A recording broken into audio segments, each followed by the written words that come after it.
yang pala botak, yang pala botak, tiada otaknya. Yang pala botak, yang pala botak, orangnya bejat. Si Fuad botak, tak punya otak. Yang pala botak, yang pala botak, pingin gua jitak.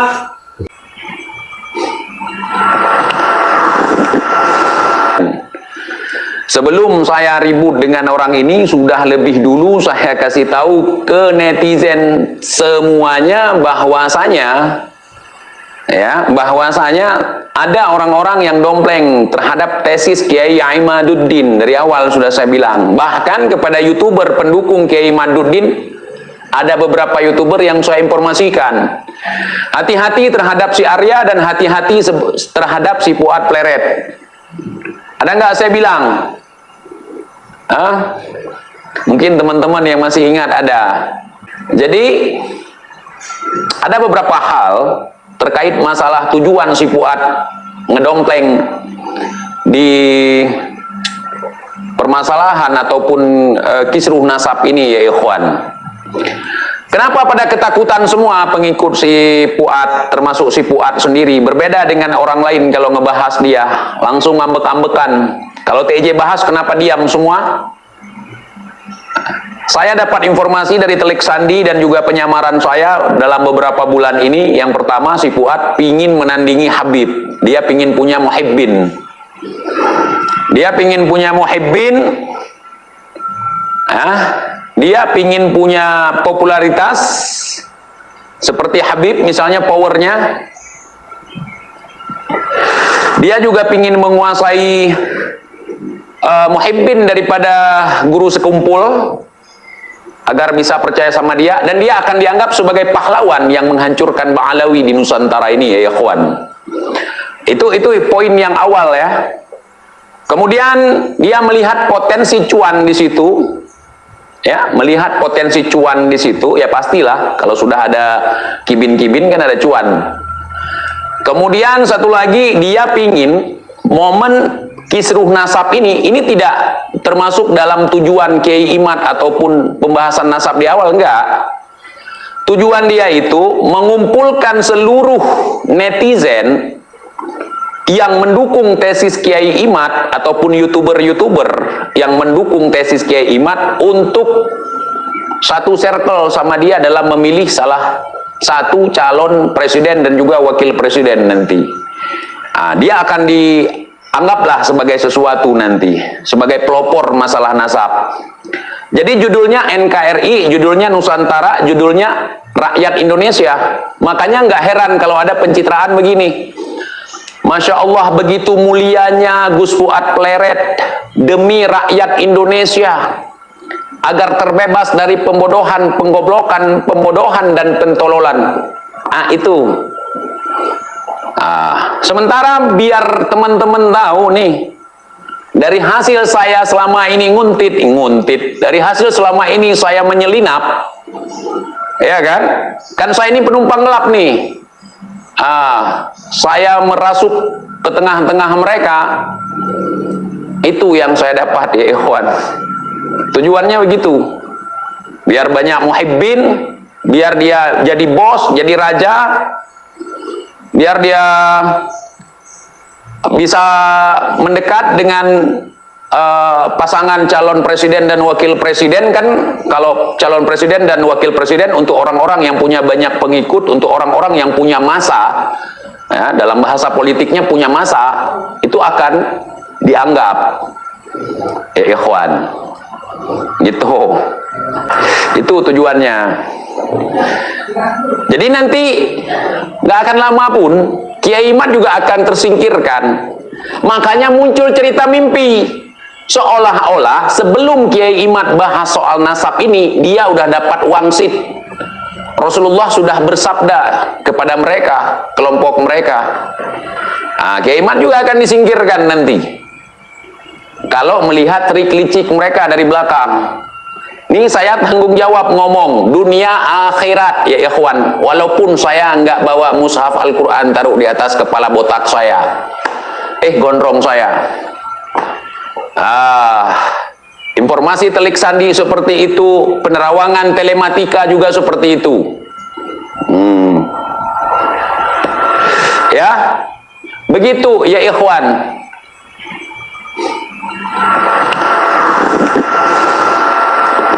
Jadi kebingungan, kenapa TIJ tiba-tiba menyerang? TIJ kenapa tiba-tiba melenceng gitu kan?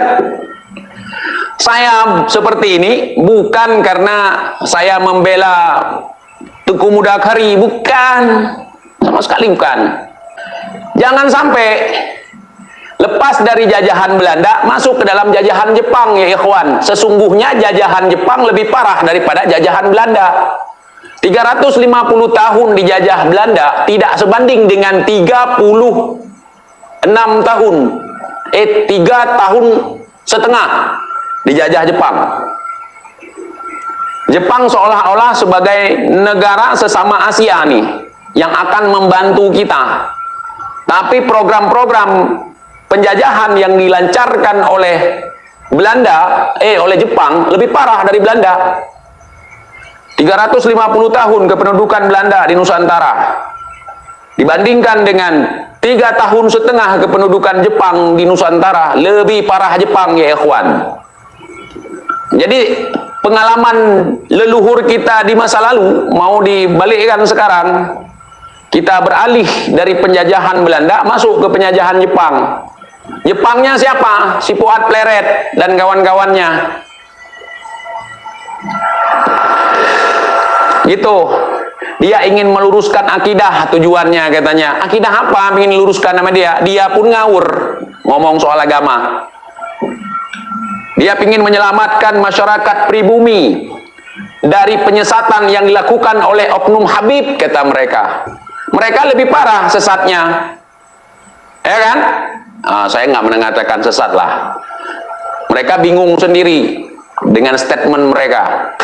Dipikir kita nggak tahu misi-misi mereka. Coba lihat di belakang mereka sekarang sudah bertumpuk para dukun. Dukun-dukun halu.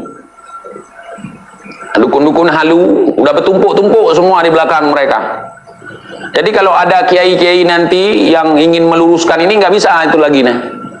Udah banyak robot-robot dia yang dipakai untuk persekusi orang kalau ada yang tidak sesuai dengan arah dia. Persekusi baik secara langsung maupun secara online. Ya. Kemudian di grup-grup mereka, lebih parah dari apa yang selama ini katanya memperjuangkan. Ya, itu dipersekusi itu, sama yang mereka berani, sama TJ nggak berani. Hei umat-umat Rasulullah, kata dia. Macam dia aja umat Rasulullah. Sok tahu ente, tahu memang, bukan cuman sok. Nggak percaya, suruh klarifikasi sama si Fuad. Suruh bilang sama Fuad, mana datanya TIJ? Biar ku tunjuk datanya, mana? Pingin cari muka sama pasangan calon presiden. Nyari dukungan dari orang-orang yang mendukung tesis Kiai Imad. Itu tidak serta-merta niat Kiai Imad begitu, enggak. Itu program dia, si Fuad CS. Biar kita ini, masa kita ini masyarakat lokal kok kalah dengan Habib. Habib banyak yang nonton, banyak muhibbinnya, banyak pengikutnya, kok kita dikit pengikutnya. Licik kan caranya, licik. Akhirnya isu yang paling bagus ya dompleng tesis Kiai Imad. Gitu. Ya, dompleng tesis Kiai Imad yang tidak dukung kita, framing dia sebagai ante-ante Habib, framing dia sebagai penyusup, framing dia sebagai Wahabi. Kalau PKI nggak sampai ke situ framingan mereka. Cuman saya udah kebal dengan framingan. Nganu. Jadi dia juga berusaha untuk menarik muhibbin daripada guru sekumpul, agar manut ke dia. Dia pingin jadi seperti guru sekumpul nanti di masa tuanya. Jadi dia pingin jadi wali nanti di masa tuanya. Makanya mulai sekarang framing kalau mereka sering ketemu Nabi, biar dianggap sebagai wali oleh orang-orang goblok yang ada di negeri ini. Terus mereka juga pingin ngaku-ngaku sebagai cucu Nabi lewat jalur wali songo, ya ikhwan. Pingin ngaku-ngaku sebagai cucu Nabi lewat jalur wali songo, supaya nanti bisa berdalih, oh saya keturunan dari ibu, saya keturunan dari ini, dari ini, dari ini. Itu. Sementara mereka dengan keturunan wali songo yang asli nggak akur. Karena keturunan wali songo yang asli mungkin nggak mau ikut campur masalah ini, diem. Tawaduknya, diemnya keturunan wali songo yang asli dimanfaatkan momen sama si Fuad nih. Ketulusan Kiai Imad ini dimanfaatkan oleh mereka. Kiai Imad kan sendiri nih, kalau kita rame-rame mendukung tesis Kiai Imad, nanti Kiai Imad akan ke kita gitu, untuk memperkuat beliau. Jadi kita manfaatkan momen ini, nanti suatu saat beliau kita gulingkan juga. Otak licik, masa kalian nggak tahu konspirasi?